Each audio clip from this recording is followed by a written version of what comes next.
everyone, welcome to my YouTube channel. My name is Shweta and currently I am a second year BSc Nursing student at GMC Orai. आज की video में हम लोग discuss करने वाले हैं केमिस्ट्री के इम्पॉर्टेंट MCQs और ये शायद पहली वीडियो रहेगी जो केमिस्ट्री के लिए रहेगी। इस वीडियो में आपको आइडिया लग जाएगा कि आपके एंट्रेंस एग्ज़ाम में किस टाइप के क्वेश्चंस पूछे जाते हैं और आपको कितनी प्रिपरेशन करनी है। ठीक है, इस वीडियो में जितने भी मैं MCQ करवाने वाली हूँ वो सारे MCQs आपके पेपर पे ही बेस हैं, पेपर के पैटर्न पे ही बेस हैं और बेसिकली इसी टाइप के MCQs जो हैं आपसे एग्ज़ाम में पूछे जाते हैं। तो इस वीडियो को अगर आप लास्ट तक देखेंगे तो आपको आइडिया लग जाएगा कि आपको किस टाइप के क्वेश्चंस की प्रैक्टिस करनी है। आपको बहुत ज़्यादा हार्ड क्वेश्चंस नहीं पढ़ने हैं, मैं फिर से कह रही हूँ, क्योंकि बहुत ज़्यादा डीप में आपके इस एग्ज़ाम में नहीं पूछा जाता है।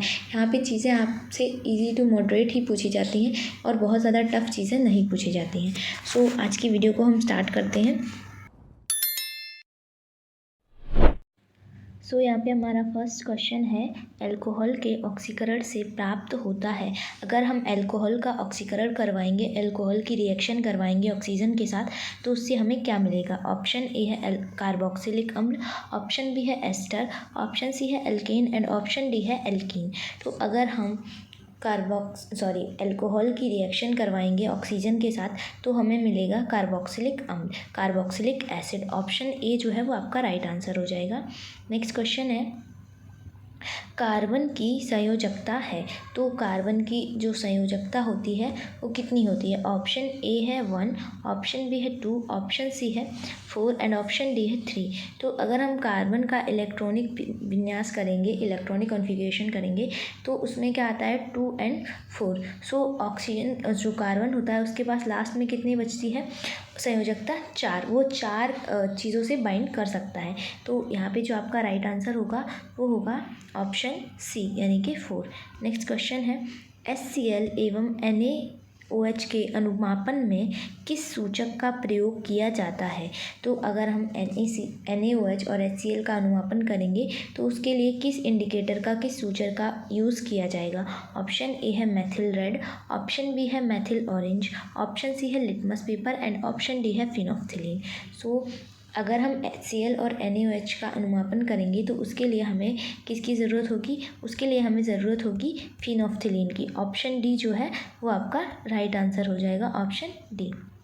नेक्स्ट क्वेश्चन है, प्लास्टर ऑफ पेरिस का रासायनिक सूत्र है। ऑप्शन ए है CaHCO3, ऑप्शन बी है CaCO3, ऑप्शन सी है CaSO4 × 12H2O and option D है CaSO4 × 2H2O।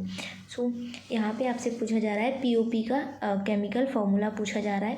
तो POP का जो केमिकल फार्मूला होता है वो होता है CaSO4 × 12H2O। तो यहाँ पे ऑप्शन सी जो है वो आपका करेक्ट आंसर हो जाएगा।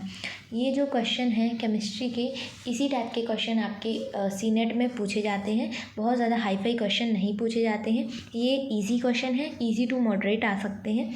आगे और अगर मैं आगे और करवाऊंगी 1-2 वीडियोस तो उसमें आपको पता चल जाएगा। बाकी इससे ज़्यादा टफ पूछे नहीं जाते हैं क्वेश्चन में, आपके इजी टू मॉडरेट ही पूछे जाते हैं एग्ज़ाम में क्वेश्चन। ठीक है, अभी हम नेक्स्ट क्वेश्चन पे चलते हैं। कीटोन का क्रियात्मक समूह होता है। अगर कीटोन की बात करी जाए तो उसका क्रियात्मक समूह क्या होगा। ऑप्शन ए है OH, ऑप्शन बी है CHO, ऑप्शन सी है double bond CO and option D है सिंगल बॉन्ड COOH। तो अगर क्रियात्मक समूह की बात की जाए कीटोन की तो क्या होता है, option C double bond CO, ये होता है आपका कीटोन के लिए। नेक्स्ट क्वेश्चन है आपका, क्षारीय विलयन का pH मान क्या होता है। pH मान होता है, ऑप्शन ए है मोर देन 7, ऑप्शन बी है आपका less than 7 and option C है 7 एंड ऑप्शन डी है आपका 14। तो अगर हम 7 की बात करें, लेस देन 7, तो लेस देन 7 होगा तो ये आपका एसिडिक होगा, मतलब ये अम्लीय होगा। अगर मोर देन 7 होगा तो ये आपका बेसिक होगा, यानी कि क्षारीय होगा, क्षारीय।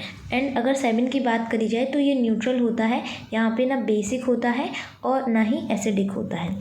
और जो 14 होता है वो भी आपका न्यूट्रल में ही आता है, मतलब ये ना तो जो है बेसिक रहेगा और ना न्यूट्रल रहेगा। तो अगर बेसिक की बात करी जाए तो यहाँ पे बेसिक ऑप्शन कौन सा है आपका, जो है ए मोर देन 7। नेक्स्ट क्वेश्चन है आपका, तापमान का एसआई मात्रक क्या है। तो तापमान का यहाँ पे आपसे एसआई मात्रक पूछा जा रहा है। सो ऑप्शन ए है आपका केल्विन, ऑप्शन बी है रोंटिजन, ऑप्शन सी है फ़ारेनहाइट एंड ऑप्शन डी है आपका केल्विन सेल्सियस। तो यहाँ पे आपसे एसआई मात्रक पूछा जा रहा है। तो अगर हम एसआई यूनिट की बात करें तापमान के लिए तो वो होता है आपका केल्विन। ऑप्शन ए जो है वो आपका राइट आंसर हो जाएगा। नेक्स्ट क्वेश्चन है, यौगिक जल में हाइड्रोजन और ऑक्सीजन के द्रव्यमानों का अनुपात क्या है। तो अगर आपको वाटर दिया जाएगा और उसमें पूछा जाएगा हाइड्रोजन और ऑक्सीजन दोनों का जो मास रहेगा उसका अनुपात क्या रहेगा, रेशियो क्या रहेगा। तो जैसे आपको पता है जो आपका H2O होता है, तो यहाँ पे हम मॉलिक्यूलर वेट निकालेंगे तो H2 का कितना हो जाएगा 2 एंड ऑक्सीजन यहाँ पे एक ही है जिसका मॉलिक्यूलर वेट होता है 16। तो ये बन जाएगा आपका 1:8। तो राइट आंसर क्या होगा यहाँ पे आपका होगा ए नहीं होगा, बी आपका राइट आंसर होगा, सी भी नहीं होगा और डी भी नहीं होगा। तो यहाँ पे राइट आंसर क्या होगा 1:8। नेक्स्ट क्वेश्चन है, कमरे के तापमान पर द्रव अवस्था में पाई जाने वाली धातु है।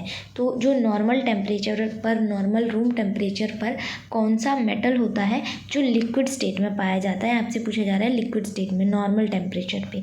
तो ऑप्शन ए है आपका Hg, ऑप्शन बी है आपका Ga, ऑप्शन सी है आपका C एंड ऑप्शन डी है आपका Br।